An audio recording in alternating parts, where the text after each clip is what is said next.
Good morning. Financial മാനേജ്മെൻറ്റിലത്തെ investment ഡിസിഷനിലത്തെ അടുത്ത ക്ലാസ്സിലേക്ക് നമുക്ക് കടക്കാം. കഴിഞ്ഞ ക്ലാസ്സിൽ നമ്മൾ മോഡേൺ മെത്തേഡ്സിലത്തെ NPV net present value method തന്നെയാണ് ഡിസ്കസ് ചെയ്തിരുന്നത്. അതിൽ നമ്മൾ നെറ്റ് പ്രസൻറ്റ് വാല്യൂവിൽ എങ്ങനെയാണ് നെറ്റ് പ്രസൻറ്റ് വാല്യൂ കണ്ടുപിടിച്ചു. അതുപോലെ തേർഡ് മെത്തേഡ് പ്രോഫിറ്റബിലിറ്റി ഇൻഡെക്സും കണ്ടുപിടിച്ച് അതിൻ്റെ പ്രോബ്ലംസാണ് നമ്മൾ വർക്കൗട്ട് ചെയ്തിരുന്നത്. ഇനി അതിൻ്റെ കണ്ടിന്യൂവേഷൻ ക്ലാസ്സിലേക്ക് നമുക്ക് കടക്കാം. First problem. Two projects require an investment of rupees 50,000 and are expected to generate a net inflow as under. Which project should be recommended? Evaluate the proposal under payback period, net present value and net present value index. Cost of capital is 10%. ഇപ്പോൾ രണ്ട് പ്രൊജക്റ്റിൻ്റെ details തന്നിരിക്കുന്നു. രണ്ട് പ്രൊജക്റ്റിനും എന്താണ് 50,000 രൂപയുടെ 50,000 റുപ്പീസിൻ്റെ investment എമൗണ്ടാണ് ആവശ്യമുള്ളത്. അതിൻ്റെ inflows 6 വർഷത്തെ inflows നമുക്ക് താഴെ തന്നിട്ടുണ്ട്. നമ്മളോട് ഇവാലുവേഷൻ നടത്താനായിട്ട് പറഞ്ഞിരിക്കുന്നു.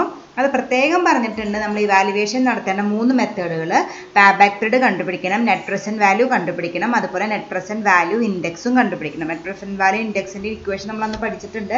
പ്രോബ്ലംസ് ഒന്നും വർക്കൗട്ട് ചെയ്തിട്ടില്ല, നമുക്കിതിൽ ചെയ്യാം. അപ്പോൾ ഈ 3 നമ്മൾ കണ്ടുപിടിക്കേണ്ടത്. അതിൽ പേബാക്ക് പീരീഡിന് പ്രത്യേകിച്ച് കോസ്റ്റ് ഓഫ് ക്യാപിറ്റൽ ആവശ്യമില്ല, കാരണം അത് ട്രഡീഷണൽ മെത്തേഡാണ്. അതിൽ പ്രത്യേകിച്ച് നമുക്ക് പ്രസൻറ്റ് വാല്യൂവിലേക്ക് കൺവേർട്ട് ചെയ്യേണ്ട ആവശ്യമില്ല. പക്ഷെ ബാക്കി രണ്ടെണ്ണത്തിന് നമുക്ക് എന്താ ആവശ്യമുണ്ട്? പ്രസൻറ്റ് വാല്യൂവിലേക്ക് കൺവേർട്ട് ചെയ്യേണ്ട ആവശ്യമുണ്ട്.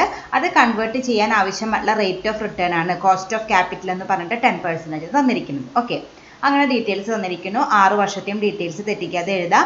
അതിൽ ആ പ്രൊജക്റ്റ് 1 4ാമത്തെ വർഷത്തിൽ എന്താ കിടക്കുന്നത്? നിൽ, അതായത് 4ാമത്തെ വർഷം ആ പ്രൊജക്റ്റിൽ നിന്ന് പ്രത്യേകിച്ചൊരു ഇൻഫ്ലോയും കിട്ടുന്നില്ല. അപ്പോൾ 0 ആയിട്ട് തന്നെ എഴുതിയാൽ മതി. നമുക്ക് ഇങ്ങനെ ചെയ്യണമെന്ന് ഞാൻ പറഞ്ഞു തരാം. അപ്പോൾ അതിൽ കറക്റ്റ് 4ാമത്തെ വർഷം ആയപ്പോൾ നമുക്ക് ഇൻഫ്ലോ ഇല്ലാത്തത് കൊണ്ട് നമ്മൾ പിന്നെ 5ാമത്തെ വർഷം നമുക്ക് കിട്ടും ചെയ്തു. അപ്പോൾ ആ ഒരു വർഷം 0 ആയിട്ട് നമ്മൾ ട്രീറ്റ് ചെയ്യണം. ഓക്കെ, അപ്പോൾ തെറ്റിക്കാണ്ട് ക്വസ്റ്റ്യൻസ് എഴുതിയെടുക്കുക. അപ്പോൾ നമ്മളോട് 3 കണ്ടുപിടിക്കാൻ പറഞ്ഞിട്ടുണ്ട്. അതിൽ ആദ്യത്തെ ഫസ്റ്റ് മെത്തേഡ് നമുക്ക് നോക്കാം. പേബാക്ക് പീരീഡ് ആണ് ആദ്യം നമ്മളോട് കണ്ടുപിടിക്കാൻ പറഞ്ഞിരിക്കുന്നത്. അപ്പോൾ നമുക്ക് എന്ന് പറഞ്ഞിട്ട് പേബാക്ക് പീരീഡ് എഴുതാം. രണ്ട് പ്രൊജക്റ്റിനെ നമുക്ക് ഒരു ഒറ്റയടിക്ക് ചെയ്യാം, കാരണം അതിന് പ്രത്യേകിച്ച് പ്രസൻറ്റ് വാല്യൂവിലേക്ക് കൺവേർട്ട് ചെയ്യേണ്ട ആവശ്യമില്ല. കാരണം അത് ട്രഡീഷണൽ മെത്തേഡാണ്. ജസ്റ്റ് അതിൻ്റെ ഇൻഫ്ലോസ് ഈക്വൽ ആണോ അൺഈക്വൽ ആണോ നോക്കി നോക്കുക. പേബാക്ക് പീരീഡ് കണ്ടുപിടിക്കുമ്പോൾ ഏറ്റവും ആദ്യം നോക്കേണ്ടത് അതാണ്. വേറെ ഒന്നും നോക്കേണ്ട ആവശ്യമില്ല. ഈക്വൽ ആണോ അൺഈക്വൽ ആണോ നോക്കണം. അപ്പോൾ നോക്കിയപ്പോൾ മനസ്സിലായി അൺഈക്വൽ ആണ്, കാരണം ഓരോ വർഷവും ഓരോ എമൗണ്ട് ആണ് നമുക്ക് കിട്ടുന്നത്.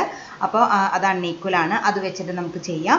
അതിൽ നമ്മൾ എങ്ങനെ ചെയ്യാറ്? അൺഈക്വൽ ആകുമ്പോൾ അത് ചെയ്യേണ്ടത് ക്വസ്റ്റ്യനിൽ തന്നിരിക്കുന്ന ഇൻഫ്ലോസിനെ എന്തിലേക്ക് കൺവേർട്ട് ചെയ്യണം? പ്രസൻറ്റ് വാല്യൂവിലേക്ക്, ക്യുമുലേറ്റീവ് ഇൻഫ്ലോയ്ക്ക് കൺവേർട്ട് ചെയ്യണം. അപ്പോൾ ഒരു പ്രൊജക്റ്റിന് തന്നെ നമുക്ക് മൊത്തം 3 കോളംസ് ആണ് ആവശ്യമുള്ളത്. രണ്ട് നമുക്ക് കമ്പൈൻ ചെയ്ത് ഇതുപോലെ എഴുതാം. ഒരു ഫസ്റ്റ് കോളം ഇയറിന് കൊടുക്കുക. നെക്സ്റ്റ് ക്യാഷ് ഇൻഫ്ലോ പ്രൊജക്റ്റ് 1ൻ്റെ എഴുതുക. ദെൻ ആ പ്രൊജക്റ്റ് 1ൻ്റെ ക്യാഷ് ഇൻഫ്ലോനെ ക്യുമുലേറ്റീവ് ആക്കുക. ദെൻ നെക്സ്റ്റ് അതുപോലെ തന്നെ പ്രൊജക്റ്റ് 2ലെ ക്യാഷ് ഇൻഫ്ലോ എഴുതുക. ദെൻ അതിനെ ക്യുമുലേറ്റീവ് ആക്കുക. അപ്പോൾ അങ്ങനെ തന്നെ എഴുതാം. ഇനി ഓരോ വർഷത്തിനും ആദ്യം പ്രൊജക്റ്റ് 1ൻ്റെ ഇൻഫ്ലോസ് എഴുതുക. ദെൻ അതിൻ്റെ ക്യുമുലേറ്റീവ് എഴുതുമ്പോൾ എങ്ങനെയാണ് ആഡ് ചെയ്താണ് പോകുന്നത്? ആദ്യത്തെ കൊല്ലം സെയിം തന്നെ വരും, 25,000. അതിനോടുകൂടി 15,000 ആഡ് ചെയ്യുമ്പോൾ 40,000 വരും. പ്ലസ് 10,000 50,000. പിന്നെ എന്താണ്? 4th ഇയറിന് ക്യുമുലേറ്റീവ് എത്രയായിരിക്കും? പണ്ടത്തിൽ നിന്നും നമുക്ക് 4th ഇയറിലത്തെ ആഡ് ചെയ്യണം. അതായത് 3rd ഇയറിലത്തെ ക്യുമുലേറ്റീവ് എന്ന് പറയുന്നത് 50,000 ആണ്. അതിനോടുകൂടി പ്ലസ് 4th ഇയറിലത്തെ ഇൻഫ്ലോ എത്രയാണ്? 0. അപ്പോൾ എത്ര തന്നെയാണ് വരിക? 50,000 തന്നെയാണ് വരിക. അതായത് 4th ഇയറിൽ പ്രത്യേകിച്ച് ഇൻഫ്ലോ ഇല്ലാത്തത് കൊണ്ട് 3rd ഇയറിലത്തെ ഇൻഫ്ലോ തന്നെയാണ് 4th ഇയറിലും വരിക.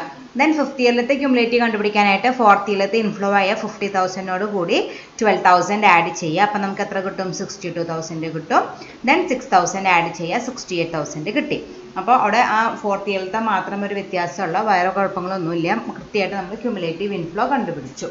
ദെൻ അടുത്തത് എന്താണ്? പ്രൊജക്റ്റ് 2ൻ്റെ ആണ്. പ്രൊജക്റ്റ് 2ൻ്റെ ഇൻഫ്ലോസ് ക്വസ്റ്റ്യനിൽ തന്നിരിക്കുന്ന ഇൻഫ്ലോസ് എഴുതിയെടുക്കുക, കൃത്യമായിട്ട് എഴുതുക.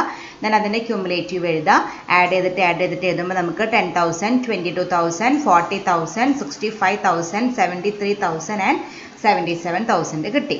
അപ്പോൾ നമ്മൾ രണ്ട് പ്രൊജക്റ്റുകളുടെയും ക്യുമുലേറ്റീവ് ഇൻഫ്ലോസ് കണ്ടുപിടിച്ചു. ഓക്കെ, ഇനി നമുക്ക് ഇക്വേഷനിൽ സബ്സ്റ്റിറ്റ്യൂട്ട് ചെയ്യാം. നമുക്ക് ഇക്വേഷൻ എഴുതാം. പേബാക്ക് പീരീഡ് കണ്ടുപിടിക്കാൻ ഇക്വേഷൻ എഴുതുക. A+B/C. അൺഈക്വലിലെ പേബാക്ക് പീരീഡ് കണ്ടുപിടിക്കാൻ ഇക്വേഷനാണത്. ഇനി നമുക്ക് രണ്ട് പ്രൊജക്റ്റ് ഉള്ളത് കൊണ്ട് സെപ്പറേറ്റ് സബ് ഹെഡിങ് കൊടുക്കാം. പ്രൊജക്റ്റ് 1 എഴുതുക. എന്നിട്ട് പ്രൊജക്റ്റ് 1ൻ്റെ കോളത്തിൽ നമുക്ക് ഈ ബിയും സിയും കണ്ടുപിടിക്കണം. അപ്പോൾ നേരത്തെ വരച്ച ടേബിളിലെ പ്രൊജക്റ്റ് 1ൻ്റെ ക്യാഷ് ഇൻഫ്ലോയും ക്യുമുലേറ്റീവ് ഇൻഫ്ലോയും ആ 2 കോളംസ് മാത്രം എടുക്കുക. ഇത് കഴിഞ്ഞിട്ട് പ്രൊജക്റ്റ് 2 നോക്കാം. അപ്പോൾ അതിൽ നോക്കുമ്പോൾ അതിൻ്റെ ഈ ആദ്യം കണ്ടുപിടിക്കണം. ഈ എന്ന് പറഞ്ഞാൽ ഇയർ ഓഫ് ഫൈനൽ റിക്കവറിയുടെ തൊട്ട് മുമ്പത്തെ വർഷം. ഇയർ ഓഫ് ഫൈനൽ റിക്കവറി എന്ന് പറഞ്ഞാൽ എത്രയാണ് നമ്മുടെ ഇൻവെസ്റ്റ്മെൻറ്റ്? 50,000 ഏത് വർഷമാണ് നമുക്ക് കിട്ടുന്നത്? തേർഡ് ഇയർ ആണ്. നമുക്ക് ക്യുമുലേറ്റീവ് ഇൻഫ്ലോ കോളം നോക്കുക, അവിടെ 50,000 കിട്ടുന്നത് തേർഡ് ഇയർ ആണ്. അതിന് തൊട്ട് മുമ്പത്തെ വർഷം എന്ന് പറയുമ്പോൾ ഈ എത്രയായിരിക്കും? 2 ആണ്. അപ്പോൾ നമുക്ക് ഈ 2 കിട്ടി. ദെൻ അടുത്ത എന്താ കണ്ടുപിടിക്കേണ്ടത്? ബി. രണ്ടാമത്തെ വർഷം കഴിഞ്ഞിട്ട് നമുക്ക് ഇനി എത്ര കൂടിയും കിട്ടാനുണ്ട്? ഇറക്കിയ എമൗണ്ട് തിരിച്ച് കിട്ടാനായിട്ട് എത്ര രൂപ കൂടിയും കിട്ടാനുണ്ട്? രണ്ടാമത്തെ വർഷത്തെ ക്യുമുലേറ്റീവ് ഇൻഫ്ലോ എന്ന് പറയുന്നത് 40,000 ആണ്. നമുക്ക് കിട്ടാനുള്ളത് 50,000 ആണ്. ബാലൻസ് അപ്പോൾ എത്രയുണ്ട്? 10,000 ഉണ്ട്. അതാണ് നമുക്ക് ബി എന്ന് പറയുന്നത് 10,000. ദെൻ സി എന്ന് പറഞ്ഞാൽ എന്താണ്? ഇയർ ഓഫ് ഫൈനൽ റിക്കവറിയിലത്തെ ആക്ച്വൽ ഇൻഫ്ലോ. അതായത് ഇയർ ഓഫ് ഫൈനൽ റിക്കവറി എന്ന് പറയുന്നത് 3 ആണ്. അതിലത്തെ ആക്ച്വൽ ഇൻഫ്ലോ എത്രയാണ്? 10,000 ആണ്. അപ്പോൾ അതാണ് സി എന്ന് പറയുന്നത് 10,000. അപ്പോൾ നമ്മൾ 3 ടേംസും കണ്ടുപിടിച്ചു. E equal to 2, B 10,000, C 10,000. ഇനി ഇക്വേഷനിൽ കൊടുക്കുക. ഇ എന്ന് പറഞ്ഞാൽ 2 plus B 10,000 divided by C 10,000. That is equal to 10,000 divided by 10,000 എപ്പോഴും ശ്രദ്ധിക്കണം. എപ്പോഴും എത്ര വരിക? 1 ആണ് വരിക. 2 + 1 ഇസ് ഈക്വൽ ടു 3 ഇയേഴ്സ് ആണ് പ്രൊജക്റ്റ് 1ൻ്റെ പേ ബാക്ക് പീരീഡ് ആയിട്ട് കിട്ടുക. അതുപോലെ തന്നെ പ്രൊജക്റ്റ് 2ൻ്റെയും കണ്ടുപിടിക്കാം. നേരത്തെ ടേബിൾ നോക്കുക. അതിൽ മൂന്നാമത്തെയും അഞ്ചാമത്തെയും കോളംസ് നോക്കുക. അതാണ് നമുക്ക് പ്രൊജക്റ്റ് 2 ആയിട്ട് ആവശ്യം വരിക. അവിടെ നോക്കുക, നമ്മുടെ ഇയർ ഓഫ് ഫൈനൽ റിക്കവറി കണ്ടുപിടിക്കണം. 50,000 റുപ്പീസ് തന്നെയാണ് രണ്ടാമത്തെ പ്രൊജക്റ്റിനും. 2 പ്രൊജക്റ്റിനും ഒരേ എമൗണ്ട് തന്നെയാണ്. നമുക്ക് 50,000 കിട്ടുന്നത് ഏത് വർഷമാണ്? തേർഡ് ഇയർ ആയിരുന്നപ്പോൾ നമുക്ക് 40,000 കിട്ടിയിട്ടുള്ളൂ. അപ്പോൾ ഫോർത്ത് ഇയർ ആണ് നമുക്ക് ഫൈനൽ റിക്കവറി ഇയർ ആയിട്ട് വരുന്നത്. ആ വർഷമാണ് നമുക്ക് 65,000 കിട്ടുന്നത്. അപ്പോൾ അതിൻ്റെ തൊട്ട് മുമ്പത്തെ വർഷം എന്ന് പറയുമ്പോൾ നമ്മുടെ ഈ എത്രയായിരിക്കും? 3 ആയിരിക്കും. അപ്പോൾ ഈ ഈക്വൽ ടു 3. ദെൻ ബി എത്രയാണ്? മൂന്നാമത്തെ വർഷം വരെ നമുക്ക് എത്ര കിട്ടി? 40,000 കിട്ടി. ഇനി എത്രയും കൂടി കിട്ടാനുണ്ട്? 10,000 കൂടി കിട്ടാനുള്ളൂ. അപ്പോൾ ബി ഈക്വൽ ടു 10,000. ദെൻ അത് എവിടെ നിന്ന് കിട്ടുക? ഇയർ ഓഫ് ഫൈനൽ റിക്കവറിയിലത്തെ ആക്ച്വൽ ഇൻഫ്ലോയിൽ നിന്നാണ് കിട്ടുക. എത്രയാണ് ആക്ച്വൽ ഇൻഫ്ലോ? 25,000 ആണ്. അപ്പോൾ സി എത്ര വരും? 25,000 വരും. അപ്പോൾ E equal to 3, B equal to 10,000, C equal to 25,000. ക്വസ്റ്റ്യനിൽ ഇക്വേഷനിൽ സബ്സ്റ്റിറ്റ്യൂട്ട് ചെയ്യുമ്പോൾ നമുക്ക് എത്ര കിട്ടി? 3.4 ഇയേഴ്സ് ആണ് നമുക്ക് പ്രൊജക്റ്റ് 2ൻ്റെ എന്തായിട്ട് കിട്ടുക? പേ ബാക്ക് പീരീഡ് ആയിട്ട് കിട്ടുക. ഓക്കെ. അപ്പോൾ രണ്ടെണ്ണത്തിൻ്റെയും പേ ബാക്ക് പീരീഡ് കണ്ടുപിടിച്ച് കഴിഞ്ഞു. പ്രൊജക്റ്റ് 1ന് 3 ഇയേഴ്സും പ്രൊജക്റ്റ് 2ന് 3.4 ഇയേഴ്സും. പേ ബാക്ക് പീരീഡ് ആകുമ്പോൾ ഡിസിഷൻ ക്രൈറ്റീരിയ എങ്ങനെയാണ്? ഏത് പ്രൊജക്റ്റിനാണോ പേ ബാക്ക് പീരീഡ് കുറവ് അതാണ് നമ്മൾ സെലക്ട് ചെയ്യേണ്ടത്. അതായിരിക്കും ദ ബെസ്റ്റ് വൺ. അപ്പോൾ നോക്കുമ്പോൾ ഇതിൽ പ്രൊജക്റ്റ് 1നാണ് കുറവ് വന്നിരിക്കുന്നത്. അതിന് 3 ഉണ്ട്, മറ്റേതിന് 3.4 ഉണ്ട്. അപ്പോൾ നമ്മൾ ഏത് പ്രൊജക്റ്റാണ് സജസ്റ്റ് ചെയ്യുക? പ്രൊജക്റ്റ് 1 ആണ് സജസ്റ്റ് ചെയ്യുക. അപ്പോൾ അതിൻ്റെ താഴത്തെ ഏതാ? Project 1 is preferable. ഓക്കെ. അപ്പോൾ നമ്മളുടെ ഒന്നാമത്തെ മെത്തേഡ് പ്രകാരമുള്ള വാല്യൂസ് നമ്മൾ കണ്ടുപിടിക്കും ചെയ്തു. ആ മെത്തേഡ് ഫോളോ ചെയ്തിട്ടാണ് ഡിസിഷൻ മേക്കിംഗ് നടത്തണമെന്ന് വെച്ചാൽ ഏത് പ്രൊജക്റ്റാണ് സെലക്ട് ചെയ്യേണ്ടതെന്നുള്ള കമൻറ്റ് നമ്മൾ കൊടുത്തു കഴിഞ്ഞു. ഇതുപോലെ തന്നെ നമുക്ക് രണ്ടാമത്തെ മെത്തേഡും ചെയ്യാം. ഇനി സെക്കൻഡ് നമ്മളോട് കാൽക്കുലേറ്റ് ചെയ്യാൻ പറഞ്ഞേക്കുന്നത് NPV ആണ്. NPV നമുക്ക് കാണണമെങ്കിൽ നമ്മൾ എന്ത് ചെയ്യണം? പ്രസൻറ്റ് വാല്യൂലേക്ക് കൺവേർട്ട് ചെയ്യണം. അപ്പോൾ അതൊരു ഒറ്റയടിക്ക് ചെയ്താൽ നേരത്തെ ചെയ്തോളം എല്ലാതും ഒരു ടേബിൾ തന്നെ ചെയ്താൽ അത് ബുദ്ധിമുട്ടാവും. അപ്പോൾ നമുക്ക് വേണമെങ്കിൽ സെപ്പറേറ്റ് ചെയ്യാം. പ്രൊജക്റ്റ് 1 എന്ന് കൊടുക്കുക. നേരത്തെ നമ്മൾ സാധാരണ NPV കണ്ടുപിടിക്കുമ്പോൾ 4 കോളംസ് പ്രൊവൈഡ് ചെയ്യുക. ഇയർ, ഇൻഫ്ലോ, ഡിസ്കൗണ്ട് അറ്റ് എത്ര പെർസെൻറ്റേജ് ആണ്? കോസ്റ്റ് ഓഫ് ക്യാപിറ്റൽ എന്ന് പറഞ്ഞേക്കേണ്ട 10% ആണ്. അപ്പോൾ അതാണ് നമ്മുടെ കട്ട് ഓഫ് റേറ്റ് ആയിട്ട് ഡിസ്കൗണ്ട് റേറ്റ് ആയിട്ട് ഉപയോഗിക്കേണ്ടത്. ദെൻ PV ഓഫ് ഇൻഫ്ലോ അത് കണ്ടുപിടിക്കുക. ദെൻ എഴുതുക. ഇയർ 1 to 6 എഴുതുക. ഇൻഫ്ലോസ് തെറ്റിക്കാതെ എടുത്തെഴുതുക. ദെൻ ഡിസ്കൗണ്ട് അറ്റ് 10% നമ്മുടെ ടേബിളിൽ നിന്ന് കിട്ടും. നമ്മൾ ഒട്ടുമിക്ക ക്വസ്റ്റ്യനിലും ഇങ്ങനെ 10% അല്ലെങ്കിൽ 8% അതൊക്കെ വരാറ്. അപ്പോൾ അത് നോക്കി എഴുതുക. നമ്മൾ എപ്പോഴും ടേബിൾ നോക്കി കണ്ടുപിടിക്കാൻ പറ്റാത്തവർ അതിൽ നോക്കിയിട്ട് തന്നെ കണ്ടുപിടിച്ച് മനസ്സിലാക്കുക. എന്നാലാണ് നമുക്കത് ഇനി അടുത്ത മെത്തേഡ് അതിൻ്റെ ടേബിളിൻ്റെ കൂടുതൽ യൂസേജ് വരുന്നുണ്ട്. അപ്പോൾ അത് അറിയാത്തവർ അതിൽ തന്നെ നോക്കി എഴുതുക. അറിയണവർ നേരത്തെ നമ്മൾ ഓൾറെഡി നേരത്തെ കഴിഞ്ഞ പ്രോബ്ലത്തിലൊക്കെ അത് യൂസ് ചെയ്തിട്ടുണ്ട്. അതൊന്ന് നോക്കി എഴുതിയാലും മതി. അപ്പോൾ അത് എഴുതുക. ദെൻ മൾട്ടിപ്ലൈ ചെയ്യുമ്പോൾ നമുക്ക് PV ഓഫ് ഇൻഫ്ലോ കണ്ടുപിടിക്കാനായിട്ട് ക്വസ്റ്റ്യനിൽ തന്നിരിക്കുന്ന ഇൻഫ്ലോനെ ഈ ഡിസ്കൗണ്ട് വാല്യൂസ് കൊണ്ട് മൾട്ടിപ്ലൈ ചെയ്യുക. അപ്പോൾ നമുക്ക് 22,975, 12,396, 7,530, ഫോർത്ത് ഇയർ പ്രത്യേകിച്ച് ഇൻഫ്ലോ നമുക്ക് ഇല്ല. അപ്പോൾ 0 ആണ് അവിടെ എഴുതിയേക്കുന്നത്. 0 ഇൻറ്റു ആ റേറ്റ് കൊണ്ട് മൾട്ടിപ്ലൈ ചെയ്താലും ഏതൊരു നമ്പറിനെയും 0 കൊണ്ട് മൾട്ടിപ്ലൈ ചെയ്താൽ ആൻസർ എത്ര തന്നെയായിരിക്കും? 0 തന്നെയായിരിക്കും. അപ്പോൾ നമുക്ക് അവിടെ 0 എഴുതാം. Next year 7451, next 3387. അപ്പോൾ നമ്മൾ ഓരോ വർഷത്തിൻ്റെയും ഇൻഫ്ലോസിൻ്റെ പ്രസൻറ്റ് വാല്യൂ കണ്ടുപിടിച്ചു. ദെൻ അതിൻ്റെ ടോട്ടൽ കണ്ടുപിടിക്കുക. ഈ 6 കൊല്ലത്തെയും ഇൻഫ്ലോസിൻ്റെ പ്രസൻറ്റ് വാല്യൂ ആഡ് ചെയ്താൽ നമുക്ക് 53,722 ആണ് നമുക്ക് പ്രസൻറ്റ് വാല്യൂ ഓഫ് ഇൻഫ്ലോ ആയിട്ട് കിട്ടുക. അപ്പോൾ നമുക്ക് പ്രൊജക്റ്റ് 1ൻ്റെ പ്രസൻറ്റ് വാല്യൂ കണ്ടുപിടിച്ചു കഴിഞ്ഞു. അതുപോലെ തന്നെ പ്രൊജക്റ്റ് 2നെയും കണ്ടുപിടിച്ച് രണ്ട് ഭിന്നത്തിൻ്റെ ഒപ്പം നമുക്ക് NPV കണ്ടുപിടിക്കാം. പ്രൊജക്റ്റ് 2ൻ്റെയും ഇതുപോലെ കണ്ടുപിടിക്കുക. 1 to 6 ഇയേഴ്സ് എഴുതുക. അതുപോലെ ഇൻഫ്ലോസും എഴുതുക. ദെൻ ഡിസ്കൗണ്ട് വാല്യൂസും എഴുതുക. Then last column present value of inflow ആണ്. ക്വസ്റ്റ്യനിൽ തന്നിരിക്കുന്ന ഇൻഫ്ലോനെ ഈ 10% വാല്യൂസ് കൊണ്ട് മൾട്ടിപ്ലൈ ചെയ്യുമ്പോൾ നമുക്ക് 9,091, ദെൻ 9,970, 13,523, 17,075, 4,967, 2,258 അത്രയ്ക്ക് വാല്യൂസ് കിട്ടും. ദെൻ അത് ടോട്ടൽ ചെയ്യുമ്പോൾ നമുക്ക് 56,858 ആണ് നമുക്ക് എന്തായിട്ട് കിട്ടുക? അതിൻ്റെ total of present value of inflow ആയിട്ട് കിട്ടുക. അതിൻ്റെ ടോട്ടൽ നമുക്ക് 56,858 കിട്ടി. അപ്പോൾ നമുക്ക് പ്രൊജക്റ്റ് ബിയിലും എന്ത് കണ്ടുപിടിച്ചു? Present value, total present value of inflows കണ്ടുപിടിച്ചു. അപ്പോൾ നമ്മുടെ രണ്ട് പ്രൊജക്റ്റിൻ്റെയും കാൽക്കുലേഷൻ കഴിഞ്ഞു. ഇനി നമുക്ക് രണ്ട് പ്രൊജക്റ്റിൻ്റെയും NPV ഒരൊറ്റയടിക്ക് കണ്ടുപിടിക്കാം. അപ്പോൾ NPV കണ്ടുപിടിക്കാൻ ഇക്വേഷൻ എഴുതാം. Present value of cash inflow minus present value of cash outflow. ആദ്യം പ്രൊജക്റ്റ് 1ൻ്റെ നമ്മൾ നേരത്തെ കണ്ടുപിടിച്ച വാല്യൂസ് നോക്കാം. അതിൻ്റെ present value of cash inflow എന്ന് പറഞ്ഞാൽ 53,722 minus present value of cash outflow എന്ന് പറഞ്ഞാൽ അതിൻ്റെ ഇൻവെസ്റ്റ്മെൻറ്റ്. രണ്ട് പ്രൊജക്റ്റിനും ഒരേ എമൗണ്ട് തന്നെയാണ് ഇൻവെസ്റ്റ്മെൻറ്റ് വന്നിരിക്കുന്നത്. എത്രയാണ്? 50,000 ആണ്. അപ്പോൾ അത് നമ്മൾ എഴുതാം. അപ്പോൾ നമുക്ക് ലെസ് ചെയ്യുമ്പോൾ നമുക്ക് 3,722 ആണ് കിട്ടുക. അപ്പോൾ അതാണ് നമ്മുടെ പ്രൊജക്റ്റ് 1ൻ്റെ എന്തായിട്ട് വരിക? NPV ആയിട്ട് വരിക. ദെൻ പ്രൊജക്റ്റ് 2ൻ്റെ അതേപോലെ കണ്ടുപിടിക്കുക. നേരത്തെ നമ്മൾ കണ്ടുപിടിച്ച present value of cash inflow കണ്ടുപിടിക്കുക. 56,858 മൈനസ് അതിൻ്റെയും കോസ്റ്റ് എത്ര തന്നെയാണ്?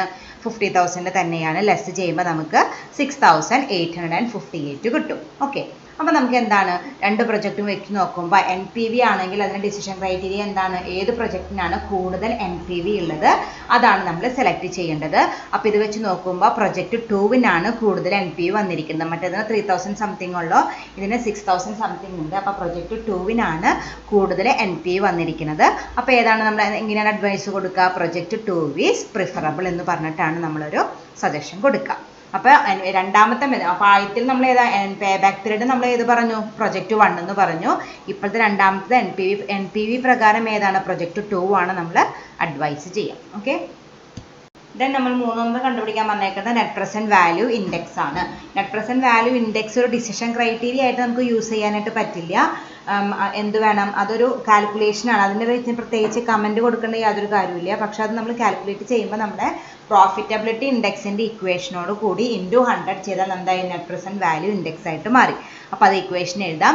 Net present value index is equal to present value of cash inflow divided by present value of cash outflow. അതുവരെ നമ്മുടെ PIയിലും ഇക്വേഷൻ തന്നെയാണ്. ഇൻറ്റു 100 അതാണ് അതിൻ്റെ ഇക്വേഷനായിട്ട് വരിക. Present value of cash inflow divided by present value of cash outflow whole into 100. ആദ്യം നമുക്ക് project 1ൻ്റെ കാണാം. അതിൻ്റെ present value of cash inflow 53,722 divided by 50,000 into 100 ചെയ്യുമ്പോൾ നമുക്ക് 107 കിട്ടും. ഇൻറ്റു 100 ആയതുകൊണ്ട് പെർസെൻറ്റേജ് ആയിരിക്കും. അപ്പോൾ പെർസെൻറ്റേജ് നിർബന്ധമായിട്ടും എഴുതിയിരിക്കണം. അപ്പോൾ പ്രൊജക്റ്റ് 1ൻ്റെ 107 ആണ് നമുക്ക് കിട്ടുക.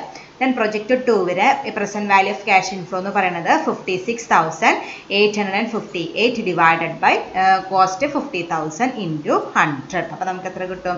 114 ആണ് കിട്ടുക. ഇൻറ്റു 100 ചെയ്യാം. അപ്പോൾ പ്രൊജക്റ്റ് 2വിന് 140% ആണ് നമുക്ക് കിട്ടുക. അപ്പോൾ രണ്ട് പ്രൊജക്റ്റിൻ്റെയും എന്തും കൂടി കണ്ടുപിടിച്ച് നമ്മൾ നെറ്റ് പ്രസൻറ്റ് വാല്യൂ ഇൻഡെക്സ് കണ്ടുപിടിച്ചു.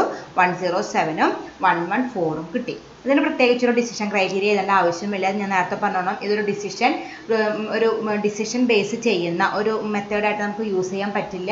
ഒരു ഇൻഡെക്സ് കാൽക്കുലേഷൻ, ജസ്റ്റ് ഇൻഡെക്സ് കാൽക്കുലേഷന് വേണ്ടി മാത്രമാണ്. അപ്പോൾ ഇതിന് കമൻറ്റ് എഴുതിയാലും എഴുതിയില്ലെങ്കിലും കുഴപ്പമില്ല. എഴുതണമെങ്കിലും നമ്മൾ ഏതാ സെലക്ട് ചെയ്യുക? ഏതിനാണ് കൂടുതൽ ഇൻഡെക്സ് ഉള്ളത്? പ്രൊജക്റ്റ് 2വിനാണ്.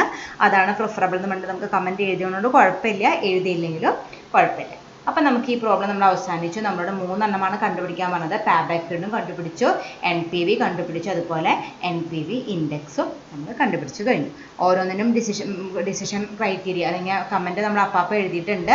അത് അപ്പം എഴുതിയാൽ മതി. പിന്നെ വീണ്ടും രണ്ടാമത്തെ അവസാനം വീണ്ടും എഴുതേണ്ട ആവശ്യമില്ല. Okay, next problem. The following are the cash inflow and outflow of a project. The salvage value at the end of the 5th year is 40,000. Cut off rate 10%. Calculate NPV. അപ്പോൾ ഇത് പ്രത്യേകതയുള്ള ഒരു പ്രോബ്ലമാണ്. NPV കാൽക്കുലേഷൻ മാത്രമുള്ള വേറെ ഒന്നും calculate ചെയ്യാൻ പറഞ്ഞിട്ടില്ല. പക്ഷേ ക്വസ്റ്റ്യനിൽ ചെറിയ വ്യത്യാസങ്ങളുണ്ട്. നോക്കുക, ഇയർ തന്നിട്ടുണ്ട്. സെക്കൻഡ് കോളം ഔട്ട്ഫ്ലോയും തേർഡ് കോളം ഇൻഫ്ലോയുമാണ്. ഒരു പ്രോബ്ലത്തിൽ നമ്മളിപ്പോൾ ഇയർ എന്ന് പറഞ്ഞിട്ട് ആദ്യം എത്ര തന്നിരിക്കുന്നത്? 0 ആണ് തന്നിരിക്കുന്നത്. നമ്മൾ മുമ്പ് ചെയ്തൊരു പ്രോബ്ലത്തിൽ എന്ത് പറഞ്ഞു തന്നിട്ടുണ്ട്? 0 ആണെങ്കിൽ അതിൻ്റെ അർത്ഥം അത് ഇൻവെസ്റ്റ്മെൻറ്റ് കോസ്റ്റ് ആണ്. അതായത് നമ്മൾ ഇറക്കണ ഇൻവെസ്റ്റ്മെൻറ്റ് നടത്തണം അല്ലെങ്കിൽ ആ പ്രൊജക്റ്റിൻ്റെ കോസ്റ്റ് ആണ് ഇങ്ങനെ തരുമ്പോൾ 0 എന്ന് പറഞ്ഞിട്ട് തരാണെങ്കിൽ അതിൻ്റെ അർത്ഥം 1,50,000 എന്ന് പറയുന്നത് നമ്മുടെ ഔട്ട്ഫ്ലോ ആണ് ട്രീറ്റ് ചെയ്യേണ്ടത്. ദെൻ പിന്നെ നോക്കുക, ഫസ്റ്റ് ഇയറിൽ നമുക്കൊരു 30,000 വന്നിട്ടുണ്ട്. അതായത് ഇപ്പോൾ തുടക്കത്തിൽ ഇയർ സ്റ്റാർട്ട് ചെയ്യുന്നതിനേക്കാളും മുമ്പ് നമ്മളിപ്പോൾ സപ്പോസ് ഇക്കൊല്ലാണ് നമ്മൾ ഇൻവെസ്റ്റ്മെൻറ്റ് നടത്തിയെന്ന് വിചാരിച്ചാൽ 2020 ഞാൻ എത്ര ഇറക്കിയിട്ടുണ്ട്? 1,50,000 ഇറക്കിയിട്ടുണ്ട്. സാധാരണ എല്ലാ പ്രോബ്ലത്തിലും അത് വെച്ച് കഴിഞ്ഞു. പിന്നെ 21 തൊട്ട് നമുക്ക് ഇൻഫ്ലോസ് കിട്ടും. അത് വെച്ചിട്ടാണ് സ്റ്റാർട്ട് ചെയ്യാറ്. പക്ഷേ ഈ ക്വസ്റ്റിൻ്റെ പ്രത്യേകത എന്ന് വെച്ചാൽ 2020 നമ്മൾ 1,50,000 ഇറക്കി, 21 നമ്മൾ 30,000 ഇറക്കി. ഓക്കെ, 21 നമുക്ക് ആ വർഷം നമുക്ക് ഫസ്റ്റ് ഇൻഫ്ലോയും കിട്ടി, അതിൻ്റെ കറസ്പോണ്ടിങ് ആയിട്ടൊരു ഔട്ട്ഫ്ലോയും വന്നു. അപ്പോൾ അതാണ് ഈ ക്വസ്റ്റിൻ്റെ പ്രത്യേകത. അപ്പോൾ നമ്മൾ സാധാരണ നമ്മൾ ആ 1,50,000 മാത്രം തന്നെന്ന് വെച്ചാൽ നമുക്ക് present value of cash inflow എന്ന് പറഞ്ഞാൽ അത് തന്നെയാണ് വരാറ്. പക്ഷേ ഇതിൽ കാൽക്കുലേഷനിൽ കുറേ വ്യത്യാസമുണ്ട്.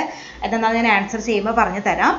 അപ്പോൾ അത് രണ്ടൊന്ന് പ്രത്യേകം ശ്രദ്ധിക്കണം. 1,50,000 വന്നിട്ടുണ്ട് ഇനീഷ്യൽ സ്റ്റേജിൽ. പിന്നെ ഫസ്റ്റ് ഇയർ കഴിഞ്ഞപ്പോൾ ഒരു 30,000 ഇൻവെസ്റ്റ്മെൻറ്റ് വന്നിട്ടുണ്ട്. അങ്ങനെ 2 ഔട്ട്ഫ്ലോ ആണ് ഈ പ്രൊജക്റ്റിനുള്ളത്. ദെൻ ഇൻഫ്ലോസ് ബാക്കിയുള്ള 5 കൊല്ലത്തെ ഇൻഫ്ലോസ് തന്നിട്ടുണ്ട്. നമ്മളോട് NPV കണ്ടുപിടിക്കാനായിട്ട് പറഞ്ഞിരിക്കുന്നു. നമുക്ക് സാധാരണ ചെയ്യുന്ന പോലെ തുടങ്ങാം. നമ്മൾ സാധാരണ NPV കാണുന്ന പോലെ തന്നെ ചെയ്യുക. എന്താണ്, നമ്മൾ പ്രസൻറ്റ് വാല്യൂ കണ്ടുപിടിച്ചിട്ട് ടോട്ടൽ കണ്ടുപിടിക്കണം. അപ്പോൾ മൊത്തം നമ്മൾ 4 കോളംസ് പ്രൊവൈഡ് ചെയ്യുക. ഇയർ, ഇൻഫ്ലോ, ഡിസ്കൗണ്ട് അറ്റ് എത്രയാണ് തന്നിരിക്കുന്നത്? 10% തന്നിരിക്കുന്നത്. അപ്പോൾ അതൊന്ന് എഴുതിയാൽ മതി. Discount at 10%. Last column PV of inflow. Then year 1 to 5 എഴുതുക. ദെൻ ഇൻഫ്ലോസ് തെറ്റിക്കാണ്ട് ഇങ്ങോട്ട് കോപ്പി ചെയ്യുക. അതിന് മുമ്പ് ക്വസ്റ്റ്യനിൽ വേറൊരു ഐറ്റം കൂടി ഉണ്ട്. അത് ഞാൻ എക്സ്പ്ലെയിൻ ചെയ്യാൻ മറന്നു. Salvage value at the end of the 5th year 40,000 തന്നിട്ടുണ്ട്.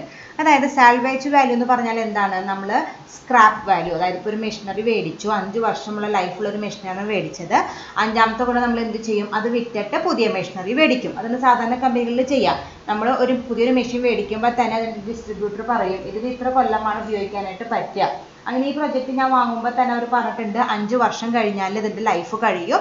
അപ്പോൾ നമ്മൾ 5ാമത്തെ വർഷം എന്ത് ചെയ്യും? അത് വിറ്റിട്ട് വേറെ പുതിയ മെഷീനറി മേടിക്കും. അപ്പോൾ അത് വിൽക്കുമ്പോൾ നമ്മൾ പഴയ മെഷീനറി പുതിയത് വാങ്ങുമ്പോൾ നമ്മൾ എന്ത് ചെയ്യും? പഴയത് വിൽക്കും. അങ്ങനെ വിറ്റിട്ട് കിട്ടുന്ന വാല്യൂയാണ് സാൽവേജ് വാല്യൂ. നമ്മൾ ARRൽ പഠിച്ചിട്ടുള്ളതാണ്. സാൽവേജ് വാല്യൂ തന്നെ സ്ക്രാപ്പ് വാല്യൂ. അപ്പോൾ അത് നമുക്ക് ഇൻഫ്ലോ ആണോ ഔട്ട്ഫ്ലോ ആണോ? അതായത് നമ്മൾ സാൽവേജ് വാല്യൂ എന്ന് പറഞ്ഞാൽ നമ്മുടെ ഇൻകം ആണോ എക്സ്പെൻസ് ആണോ? നമ്മളിപ്പോൾ നമ്മുടെ വീട്ടിലുള്ള വേസ്റ്റ്, സെക്കൻഡ് ഹാൻഡ് ഗുഡ്സ്, അതായത് ഇപ്പോൾ നമ്മളിപ്പോൾ പുതിയൊരു ഫ്രിഡ്ജ് മേടിക്കാൻ പോകണം. ഫ്രിഡ്ജ് മേടിക്കാൻ പോകുമ്പോൾ നമ്മൾ എന്ത് ചെയ്യും? പഴയത് കൊടുക്കും. അപ്പോൾ പഴയത് കൊടുത്തിട്ട് കിട്ടുന്ന ക്യാഷ് നമുക്കൊരു ഇൻകമാണ്. അതുപോലെ തന്നെയാണ് ഇവിടെയും ഒരു മെഷീനറി വിൽക്കുമ്പോൾ നമുക്ക് സാൽവേജ് വാല്യൂ ഉണ്ടെങ്കിൽ അത് നമുക്ക് ഇൻകമാണ്. അപ്പോൾ അത് ഏത് വർഷമാണ് കിട്ടുന്നത്? കൃത്യമായിട്ട് എഴുതിയിട്ടുണ്ട്. Salvage value at the end of the 5th year, 5ാമത്തെ വർഷമാണ് നമുക്ക് എന്ത് കിട്ടുന്നത്? ഈ സാൽവേജ് വാല്യൂ കിട്ടുന്നത്. അപ്പോൾ ഇതിൽ നമുക്ക് 5ാമത്തെ വർഷം നമുക്ക് 2 ഇൻഫ്ലോസ് വരുന്നുണ്ട്. ഒന്നാമത്തെ ഇൻഫ്ലോ എന്ന് പറയുമ്പോൾ നമുക്ക് പ്രൊജക്റ്റിൽ നിന്ന് കിട്ടുന്ന ഇൻഫ്ലോ ആയ 40,000 ഉണ്ട്, പ്ലസ് ആ വർഷം നമുക്ക് കിട്ടുന്ന സാൽവേജ് വാല്യൂൻ്റെ ഇൻഫ്ലോയും ഉണ്ട്. അപ്പോൾ നമ്മൾ 2 ഇൻഫ്ലോസ് എഴുതണം. അതായത് 5th ഇയറിൽ ഞാൻ എഴുതിയേക്കണ കണ്ട ഇൻഫ്ലോസിൻ്റെ നേരെ 40,000 എഴുതണം. ദെൻ ആ 40,000 എന്താണ്? നമുക്ക് റെഗുലർ ആയിട്ട് കിട്ടുന്ന ഇൻഫ്ലോ ആണ് 40,000.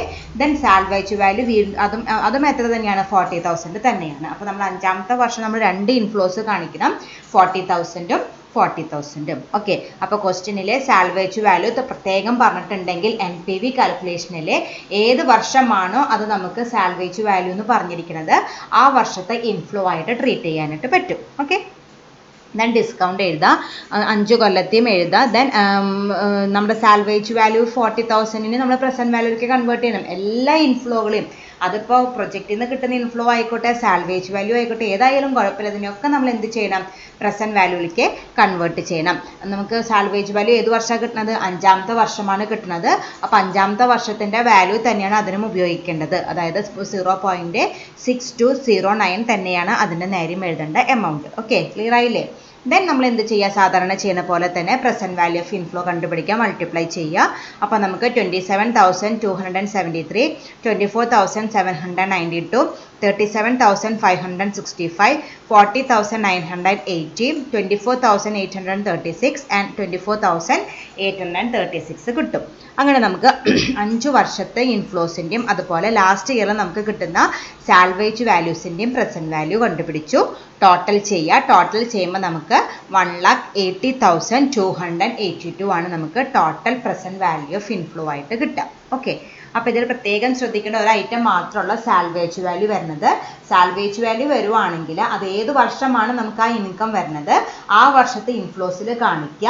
ആ വർഷത്തെ വാല്യൂ കൊണ്ട് മൾട്ടിപ്ലൈ ചെയ്തിട്ട് പ്രസന്റ് വാല്യൂയിലേക്ക് കൺവേർട്ട് ചെയ്ത് അത് നമ്മുടെ ടോട്ടൽ പ്രസന്റ് വാല്യൂ കാണുമ്പോൾ അതും കൂടി ആഡ് ചെയ്യണം. പ്രത്യേകം ശ്രദ്ധിക്കുക. സാൽവേജ് വാല്യൂ ഉണ്ടെങ്കിൽ അതെന്താണ്? നമുക്ക് വരുന്നൊരു ഇൻകം ആണ്, ഇൻഫ്ലോ ആണ്. ഏത് വർഷമാണോ ആ വർഷത്തിൻ്റെ നോർമൽ ഇൻഫ്ലോസ് കഴിഞ്ഞിട്ട് അതിൻ്റെ താഴെയായിട്ട് ഈ സാൽവേജ് ഇൻഫ്ലോകളും എഴുതിയിട്ട് വേണം നമ്മൾ വർക്കൗട്ട് ചെയ്യാനായിട്ട്. ഓക്കെ,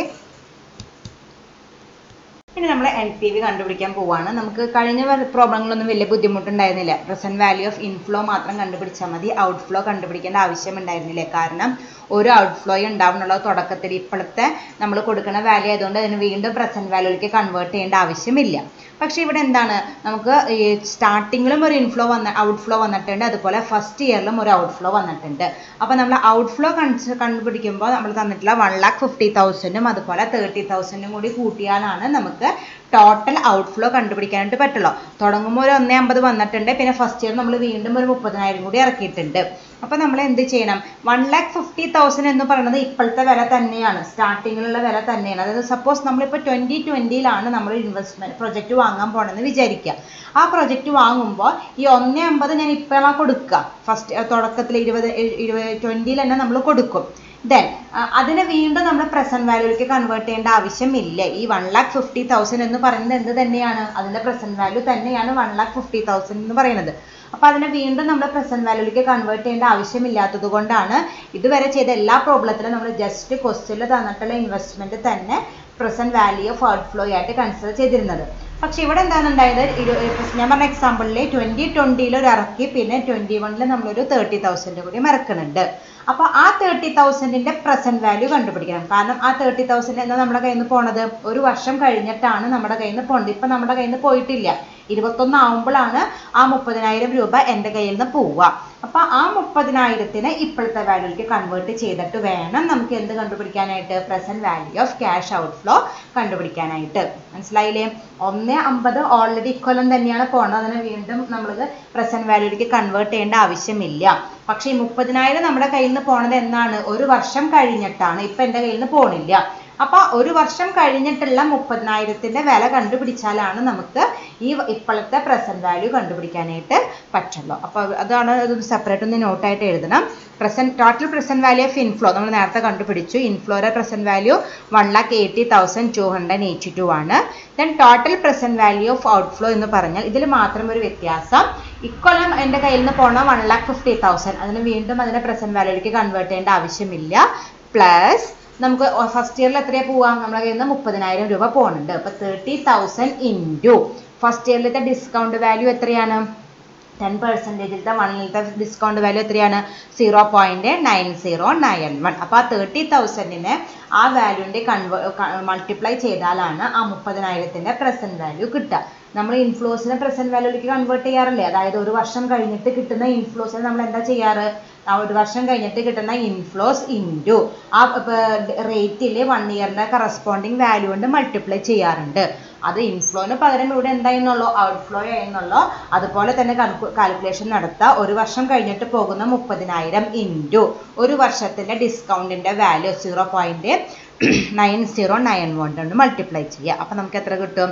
27,273 ആയിട്ട് മാറും. അതായത് ഒരു വർഷം കഴിഞ്ഞിട്ട് എൻ്റെ കയ്യിൽ നിന്ന് പോകുന്ന 30,000ൻ്റെ ഇപ്പോഴത്തെ വില എന്ന് പറയുന്നത് 27 സംതിങ് ഉള്ളൂ. അപ്പോൾ അത് എഴുതി അത് രണ്ടും കൂടി ആഡ് ചെയ്ത് നമുക്ക് എത്ര കിട്ടും? 1,77,273 ആണ് നമ്മുടെ എന്തായിട്ട് കിട്ടുക? Total present value of outflow ആയിട്ട് കിട്ടുക.